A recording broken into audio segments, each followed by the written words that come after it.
അതൊക്കെ സേനാപതി വേണു, ഇവിടെ നോക്കൂ, ഈ FIR-ൽ പറഞ്ഞിരിക്കുന്നത് ആവലാതിക്കാരിയുടെ വലത് ഷോൾഡറിന് പൊട്ടൽ സംഭവിക്കുകയും ഭർത്താവിൻ്റെ തലയിൽ മുറിവും കയ്യിൽ ഉരവും മറ്റും സംഭവിക്കാൻ ഇടയാക്കിയിരിക്കുന്നു എന്നുള്ളതാണ്.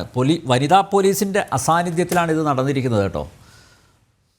അതല്ലേ ഞാൻ പറഞ്ഞത്, ഈ വഴിയിൽ കണ്ട ഈ വനിതകൾ ഇപ്പൊ ഒരു ഒരു ആർഗ്യുമെന്റിന് നമ്മൾ പറയാം, ഇപ്പൊ പുരുഷന്മാരെ കണ്ടപ്പോൾ അവർ അക്രമി സംഘത്തിന്റെ കൂടെ ഉണ്ടായിരുന്നവരോ അല്ലെങ്കിൽ ഗുണ്ടാ സംഘത്തിന്റെ കൂടെ ഉണ്ടായിരുന്നവരോ എന്നൊക്കെ വേണമെങ്കിൽ ധരിക്കാം. ഈ വഴിയിൽ കണ്ട ഈ സ്ത്രീകൾക്ക് നേരെ, ഇവിടെ സ്ത്രീ സുരക്ഷയെ കുറിച്ചാണല്ലോ കേരളത്തിന്റെ മുഖ്യമന്ത്രി നമ്മളോട് നാഴികയ്ക്ക് 40 വട്ടം പ്രസംഗിക്കുന്നത്. പെരുമ്പാവൂരിൽ അദ്ദേഹം പ്രസംഗിച്ചത് 2016 ജിഷയുടെ കൊലപാതകത്തിന് ശേഷം ഇനി ഒരു വീട്ടമ്മയും കേരളത്തിൽ തലയണയ്ക്കടിയിൽ വാക്കത്തിയും അരിവാളും വെച്ച് അവരുടെ മക്കളുടെ സംരക്ഷണത്തിന് വേണ്ടി കഴിയേണ്ട, മുഴുവൻ ആളുകളുടെയും സംരക്ഷണം അവർ കൊടുക്കുമെന്നാണല്ലോ പറഞ്ഞത്. 2 വയസ്സുള്ള കുഞ്ഞിനെ ഈ എങ്ങോട്ടായിട്ട് ഈ കേരളത്തെ ഇത്രയും അന്ധവിശ്വാസം ഈ കേരളത്തിൽ ഉണ്ടാകാനുള്ള ഒരു കാര്യം ഇവരുടെ ഈ ഭരണത്തിന്റെ ഒരു വൈകല്യവും ഇതിന്റെ ഒരു പോരായ്മയല്ലേ. ഇപ്പൊ നമ്മൾ ചർച്ച ചെയ്ത് വരുന്നത് ഈ സ്ത്രീകളെ ആക്രമിക്കാനായിട്ട്. ഇപ്പൊ ഹസ്കർ പറഞ്ഞത് നടപടികൾ എടുക്കുമെന്ന്. നടപടി എടുത്തു. എവിടെയാണെന്നറിയോ? പാലക്കാട് വിദ്യാർത്ഥികൾ തങ്ങളുണ്ടായ സംഘർഷത്തിൽ അത് മാന്യമായിട്ട് ഇടപെട്ട് സംഘർഷം ഇല്ലാതാക്കാൻ ശ്രമിച്ച SIയെ SP വിളിച്ച് ജില്ലാ സെക്രട്ടറി ചീത്ത പറയുന്നു. നേരം വെളുക്കുന്നതിന് മുമ്പ് ആ പോലീസ് ഉദ്യോഗസ്ഥൻ അയാൾ സത്യസന്ധമായി പെരുമാറി എന്ന കാരണത്താൽ അദ്ദേഹത്തെ ട്രാൻസ്ഫർ ചെയ്യുന്നു. ഇവിടെ കള്ളക്കേസുകൾ എടുക്കുന്ന ഒരു കാര്യത്തെക്കുറിച്ച് അത് കൂത്താട്ടുള്ളതിന്റെ ഉദാഹരണമാണ്. തട്ടിക്കൊണ്ട് പോകപ്പെട്ട ആ സ്ത്രീ കൊടുത്ത പരാതിയേക്കാൾ മുമ്പിൽ അവരുടെ മകനെതിരെ ലോക്കൽ കമ്മിറ്റി സെക്രട്ടറി കൊടുത്ത കേസിലാണ് പോലീസ് നടപടി എടുക്കാനായിട്ട് ഇറങ്ങുന്നത്. കേസ് പിന്നീട് പിൻവലിക്കേണ്ടി വന്നു. കാരണം ഈ CCTV ദൃശ്യങ്ങളൊക്കെ പരിശോധിച്ച് കഴിഞ്ഞപ്പോൾ പരാതികൾ കള്ളപ്പരാതിയാണ് എന്ന് ബോധ്യപ്പെട്ടു. ഇവിടെ നമ്മൾ മനസ്സിലാക്കേണ്ട ഒരു കാര്യം, എന്താണ് പോലീസ് ഈ അമിത സമ്മർദ്ദത്തിന് വിധേയമാകുന്നത് എന്ന് ചോദിച്ചാൽ 93 പോലീസുകാരല്ല. ഈ അടുത്ത കാലത്ത് ഇന്ത്യൻ എക്സ്പ്രസ് പത്രത്തിൽ വന്ന ഒരു കണക്കിൽ 105 പോലീസ് ഉദ്യോഗസ്ഥരാണ് കഴിഞ്ഞ 10 കൊല്ലത്തിനുള്ളിൽ കേരളത്തിൽ, 10 കൊല്ലമാണ് ഈ ഗവൺമെന്റ് വന്നതിന് ശേഷം കേരളത്തിൽ ആത്മഹത്യ ചെയ്തിട്ടുള്ളത്. കാരണം ഏറ്റവും മനസാന്നിധ്യത്തോടു കൂടി നിൽക്കേണ്ട ധീരരായിട്ടുള്ള ആളുകൾ, കാരണം ശവത്തിന് കാവൽ നിൽക്കുന്നവര്, ഒറ്റയ്ക്ക് ഡ്യൂട്ടി ചെയ്യുന്നവര്, അവരൊക്കെയാണല്ലോ പോലീസ് ഉദ്യോഗസ്ഥര്. ആ പോലീസ് ഉദ്യോഗസ്ഥരാണ് ആത്മഹത്യ ചെയ്യുന്നത്.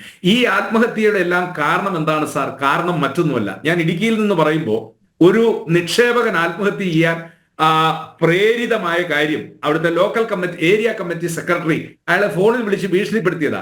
അയാൾ 84 ലക്ഷം രൂപ ഡിപ്പോസിറ്റ് ഇട്ടു, ഇനി 15 ലക്ഷം രൂപ കിട്ടാനുണ്ട്, ഇപ്പൊ കൊടുത്തെന്ന് പറയുന്നു ആൾ മരിച്ചതിന് ശേഷം. അതുകൊണ്ട് കാര്യമില്ലല്ലോ. ആ പൈസ എടുക്കാൻ ചെന്ന ആളെ ഈ ഏരിയ സെക്രട്ടറി, കാരണം CPM-ന്റെ പണി നിനക്കറിയാമല്ലോ, ഇനി ചിലപ്പോൾ തന്റെ ജീവൻ തന്നെ അപകടത്തിലാകുമെന്ന് വിചാരിച്ചാണ് അയാൾ ആത്മഹത്യ ചെയ്തത്. ആ ആത്മഹത്യക്ക് പ്രേരിതനായ ആൾക്കെതിരെ ഒരു നടപടിയും പോലീസ് സ്വീകരിച്ചില്ല. ഇപ്പൊ പത്രത്തിൽ വരുന്നത് ജില്ലാ സമ്മേളനം കഴിഞ്ഞതിന് ശേഷം നടപടിയിലേക്ക് പോകാം എന്നുള്ളതാണ്. അപ്പോ ഇതാണ് കേരളത്തിലെ പോലീസ് സംവിധാനത്തിൽ നടന്നുകൊണ്ടിരിക്കുന്നത്. സത്യസന്ധമായി ആത്മാർത്ഥതയോടെ പ്രവർത്തിക്കുന്ന പോലീസ് ഉദ്യോഗസ്ഥർക്ക് അവരുടെ ഡ്യൂട്ടി നിർവഹിക്കാൻ കഴിയുന്നില്ല. തിരുവനന്തപുരത്ത് ഇപ്പം സംഭവിച്ചുകൊണ്ടിരിക്കുന്നത്, യൂണിവേഴ്സിറ്റി കോളേജിനകത്ത് പന്തൽ കെട്ടി SFIയുടെ ക്രിമിനൽ സംഘം.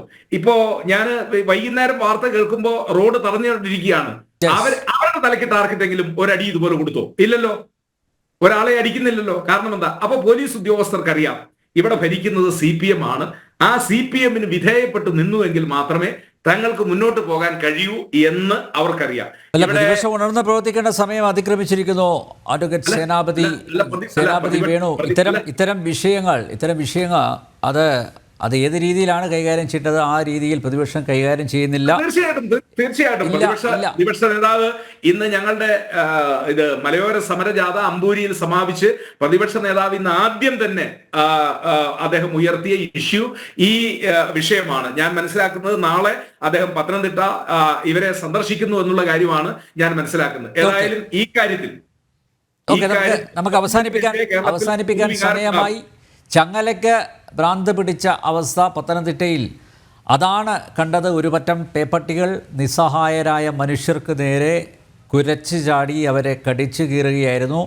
അന്വേഷിക്കുക പോലും ചെയ്യാതെ ജീപ്പിൽ നിന്നും ചാടിയിറങ്ങി ലാത്തി വീശുന്നു, തലയടിച്ച് പൊട്ടിക്കുന്നു.